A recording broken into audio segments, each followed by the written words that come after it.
Alors, bonjour à tous. Aujourd'hui, on va parler de McKinsey. McKinsey, c'est un peu un bouc émissaire pour les médias français, l'opposition contrôlée, tous les anti-américains primaires, secondaires, tertiaires. Ils veulent mettre sur le dos de cette entreprise beaucoup de choses, tout en associant les États-Unis avec McKinsey, puisque McKinsey est une entreprise américaine, n'est-ce pas? Or, c'est plus compliqué que ça, et ce qui n'est jamais dit, y compris par Élise Lucet dans son reportage récent sur McKinsey, que j'ai analysé sur cette chaîne, véritable propagande communiste, c'est que McKinsey roule en fait pour la Chine communiste, contre les intérêts des États-Unis.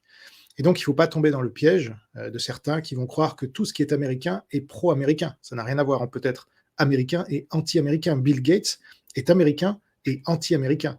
Macron est français et anti-français. Vous voyez, ce n'est pas parce que vous êtes d'une certaine nationalité, comme George Soros par exemple, qui est américain, que vous êtes forcément pro-américain. C'est souvent le contraire, et McKinsey, c'est le cas, puisque c'est l'argent qui les intéresse et pas le patriotisme. Comment est-ce qu'on peut croire, quand on est un patriote français, que les entreprises du CAC 40, par exemple, défendent les intérêts de la France? Ces entreprises, pour la plupart, font partie du comité France-Chine, ce qui n'est jamais dit. Donc, elles défendent les intérêts de la Chine beaucoup plus que de la France. D'accord? McKinsey, c'est pareil. Donc, je vais partager avec vous aujourd'hui un communiqué de presse qui a été diffusé récemment, pas dans les grands médias français, à ça non. Donc, c'est sorti sur The Select Committee on the CCP, le comité sélectif sur le Parti communiste chinois, donc qui est une organisation américaine, mais pro-américaine, avec des sénateurs américains, notamment Marco Rubio. Et là, ils ont publié donc le 18 octobre dernier ce communiqué de presse. Alors, c'est mal traduit, donc je vais vous donner la traduction plus précise du titre. McKinsey a équipé le plus grand adversaire de l'Amérique et a présenté sous serment des travaux pour l'armée chinoise. D'accord? Sous un faux jour. Donc, ils l'ont dit under oath, ça veut dire ils ont juré. D'accord? Donc, normalement, ils sont comptables juridiquement de cela. Alors, on va lire ce communiqué qui est traduit automatiquement, donc ce n'est pas la meilleure traduction possible, mais enfin, on comprend.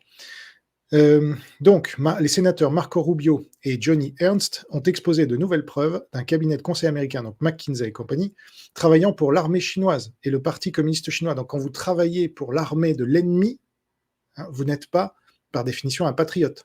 Ça, c'est ce qui n'est jamais rappelé.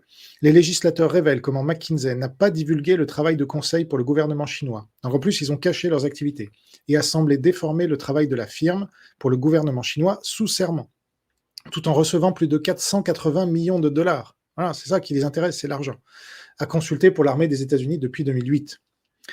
Dans près de 17 pages, les législateurs décrivent les détails du travail de McKinsey pour faire progresser le Parti communiste chinois et l'armée chinoise. Son travail pour façonner le Parti communiste chinois, ses plans quinquennaux pour dépasser les États-Unis et son incapacité à signaler son travail en Chine tel que requis par la loi des États-Unis. D'accord? Donc là, c'est de la trahison, c'est même de la haute trahison, si on veut être précis. Et peut-être que le retour de Trump au pouvoir fera que les choses vont vraiment changer à ce niveau-là, parce que c'est hallucinant de trouver des sociétés américaines. On se rappelle pendant la pandémie, 3M par exemple, fournissait des masques à la Chine avant d'en fournir aux États-Unis. Et là, Trump avait tapé du poing sur la table, avait dit, mais qu'est-ce que c'est que ces conneries? Excuse my French. Il faut d'abord fournir les Américains, enfin. Et là, 3M s'était exécuté. Mais il avait fallu que Trump tape du poing sur la table. Ensuite, les législateurs ont partagé ces détails avec le procureur général Merrick Garland, qui est un gauchiste, hein, c'était le procureur général de Biden. Maintenant, il dégage.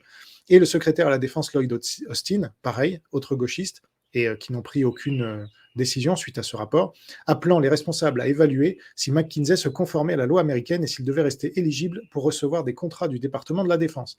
Les travaux de McKinsey sur des questions sensibles de sécurité nationale aux États-Unis se sont produits alors que la société n'a pas divulgué son travail similaire pour la Chine, tandis que la Chine cherche à menacer les troupes militaires et américaines des États-Unis.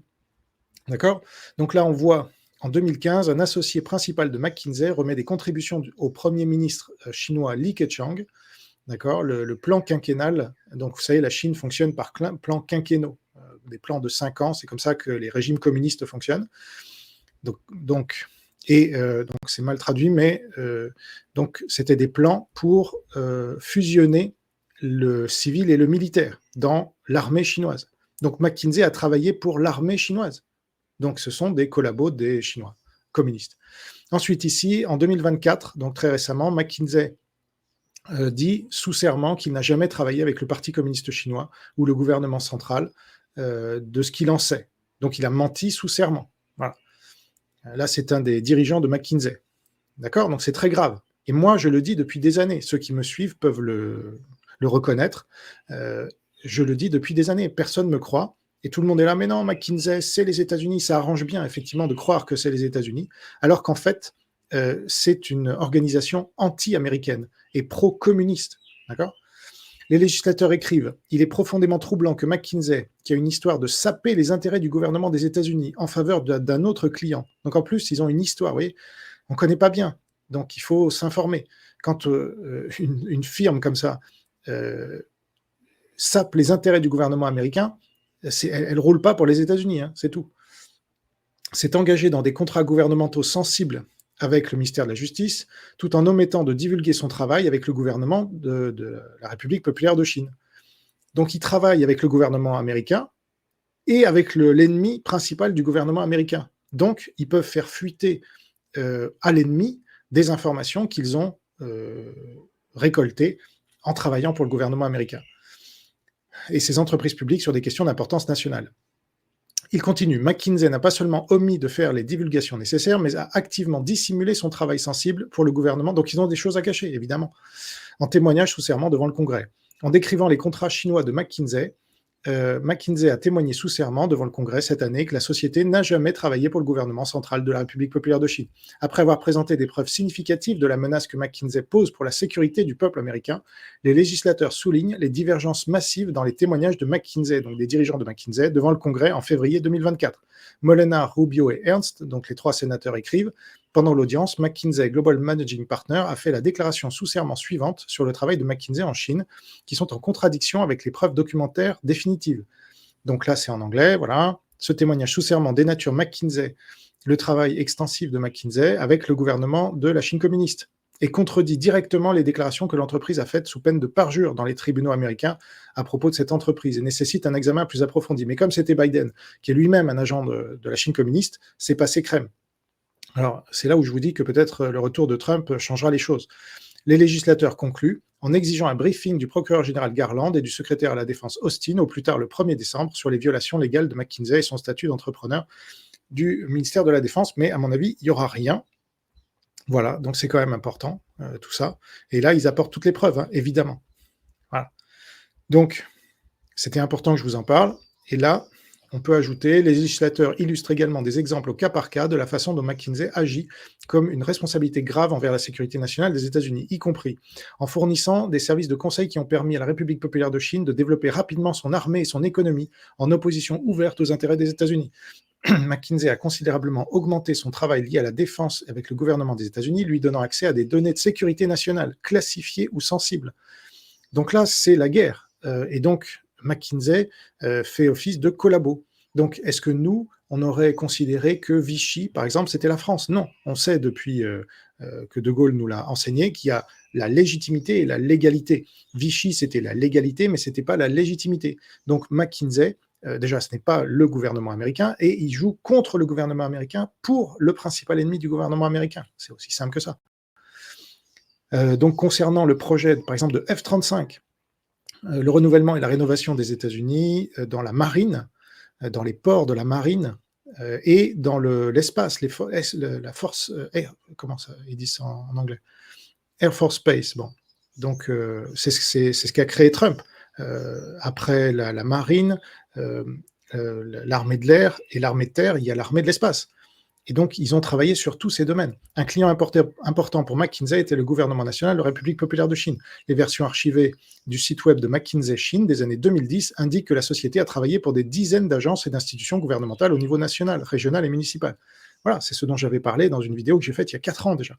En fait, McKinsey a classé 10% de ses clients de la République populaire de Chine comme gouvernement et sans but lucratif en 2017.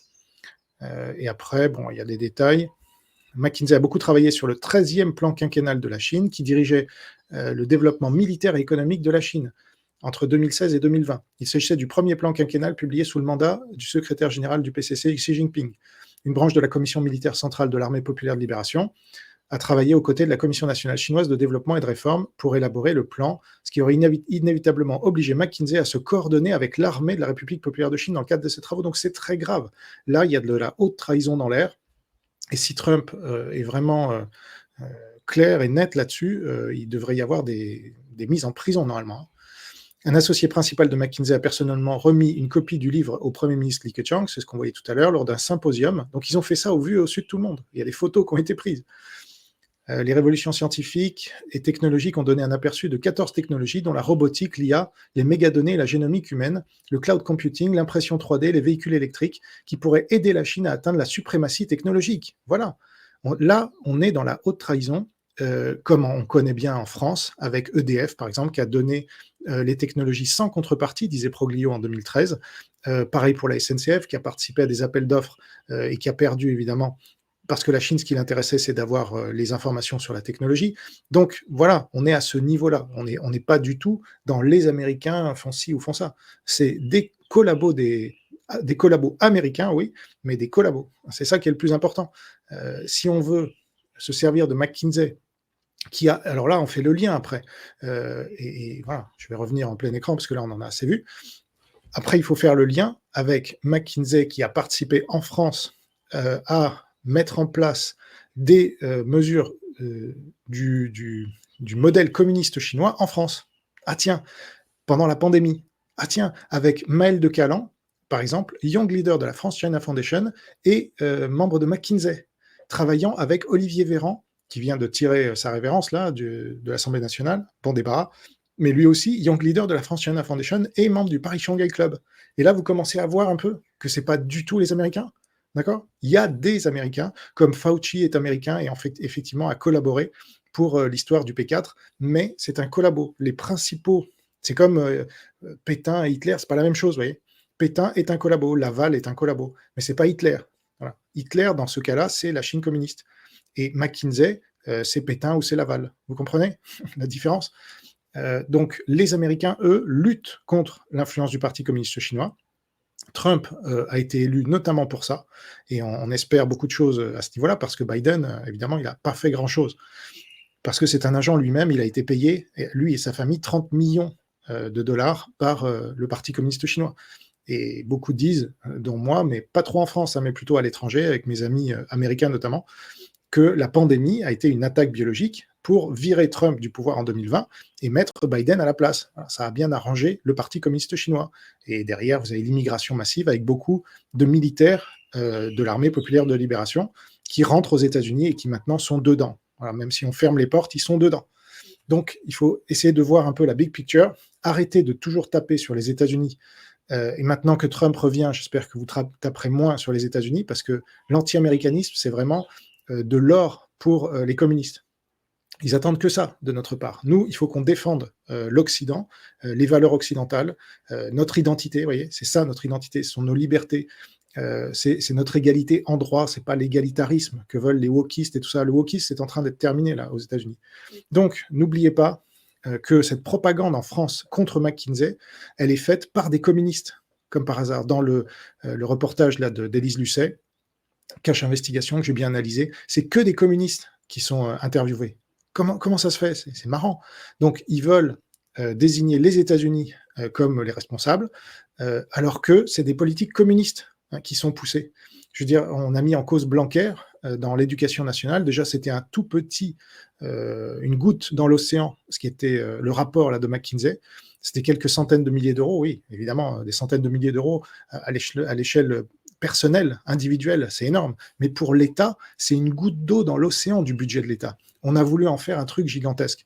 Alors que ce qui était jamais dit, c'est les liens de McKinsey avec le Parti communiste chinois et son implication dans la vaccination plus ou moins obligatoire, obligatoire cachée, etc. Maël de Calan, young leader de la France China Foundation, et qui a dirigé avec Olivier Véran la mise en place de cette vaccination quasi obligatoire. D'accord? Donc, c'est trop facile de dire c'est les Américains, alors que c'est McKinsey qui roule pour la Chine communiste. Vous comprenez? Et c'est la Chine communiste qui impose son modèle communiste chinois. D'accord? Donc, voilà, je pense que la démonstration est faite. Après, il y a toujours ceux qui voudront croire non, c'est les États-Unis, salauds d'Américains. Ah bon?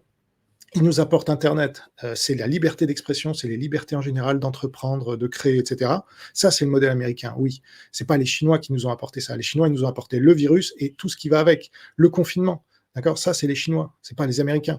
La pandémie, c'est les Chinois. Donc le confinement, les passes, les QR codes, la reconnaissance faciale là qu'on a à Paris. Maintenant, les villes 15 minutes, j'ai fait toute une vidéo pour ceux que ça intéresse, vous trouverez ça pour les souscripteurs. Donc c'est le modèle communiste chinois, d'accord? Les États-Unis, il y a des collabos chez eux, évidemment, ils essayent de faire rentrer ce modèle aux États-Unis, mais c'est pas l'identité américaine. Le wokisme est en train de mourir aux États-Unis, tué sous les coups de boutoir du capitalisme, parce que le wokisme est anticapitaliste, hein, get woke, go broke, c'est poussé par les gauchistes là-bas, les pires communistes, et du protestantisme. Le protestantisme est anti-woke. Donc Ron DeSantis, qui est bon, catholique, mais voilà, il est religieux, il est croyant, il est en train de détruire le wokisme en Floride, et Trump va détruire le wokisme au niveau américain. Donc là, j'espère que, voilà, pour finir là-dessus, j'espère que l'élection de Trump va permettre de changer les perceptions sur l'Amérique, vraiment, parce que là, on est allé trop loin dans la diabolisation des États-Unis. Et les États-Unis sont une force de liberté. Donc quand vous voyez un truc qui nous est imposé, comme le confinement, comme les passes, comme voilà, et qu'il y a McKinsey derrière, posez-vous des questions. Et quand on creuse un peu, voilà sur ce sur quoi on tombe. D'accord? Donc j'espère que le message est passé. Si vous voulez en découvrir plus sur mes enquêtes que je fais vraiment seul contre tous, et j'espère que ça va changer là, avec l'arrivée de Trump, et que beaucoup de gens vont ouvrir les yeux, parce que vraiment ça va trop loin. Vous avez le lien dans la description vers mes vidéos réservées pour les souscripteurs, donc exclusives, et puis mes livres dans lesquels je développe par exemple la captation d'élite de la Chine en France. Là aussi, c'est pas les États-Unis, il faut arrêter avec ça, qui ont capté nos élites en France. C'est faux. C'est la Chine, d'accord? Macron, Fabius qui était en Chine récemment, j'ai fait une vidéo sur cette chaîne, vous l'avez peut-être vu, Villepin, vous les prenez tous, Hollande, ils roulent tous pour la Chine, et pourtant Hollande est un young leader de la French American Foundation, mais ça c'était en 2006. Depuis, il a retourné sa veste et il roule pour la Chine communiste. C'est ça qu'il faut bien comprendre, parce que sinon on comprend rien, on prend nos alliés, les Américains, pour des ennemis. D'accord? Alors, Biden est notre ennemi, mais c'est pas les États-Unis, Biden, tout comme Kamala Harris. Voilà, Trump est dans notre camp, il est dans le camp de l'Occident. Donc, c'est ça qu'il faut bien comprendre. Il y a le peuple américain, il y a les institutions américaines qui sont une démocratie avec des contre-pouvoirs qu'il n'y a pas en France. Fabius, dont je parlais, il est dirigeant du Conseil constitutionnel, c'est pas un contre-pouvoir. Et il va en Chine pour prendre ses ordres, d'accord, de ses maîtres. Voilà. Donc, le Conseil constitutionnel, ensuite, il fait le pass sanitaire en 2021 et il interdit le référendum sur l'immigration parce que ça arrange les communistes qu'on ait toujours plus d'immigration pour nous, pour créer de l'anomie et pour créer des problèmes. Voilà. Surtout d'origine islamique. Voilà. Donc, parce que c'est pas compatible l'islam avec. Donc, il pousse la Russie comme la Chine pousse un maximum l'immigration extra-européenne, islamique notamment, parce que c'est celle qui est la moins compatible avec nous. Et donc, ils veulent nous détruire de l'intérieur. Et ils veulent arriver quand le fruit est mûr. Ça, c'est Sun Tzu. Ça, il faut comprendre aussi. Il faut monter en compétence sur toutes ces questions-là parce qu'on n'est plus à la Deuxième Guerre mondiale où on a un taré qui vient faire sa blitzkrieg et à la limite, c'est assez facile de voir dans son jeu.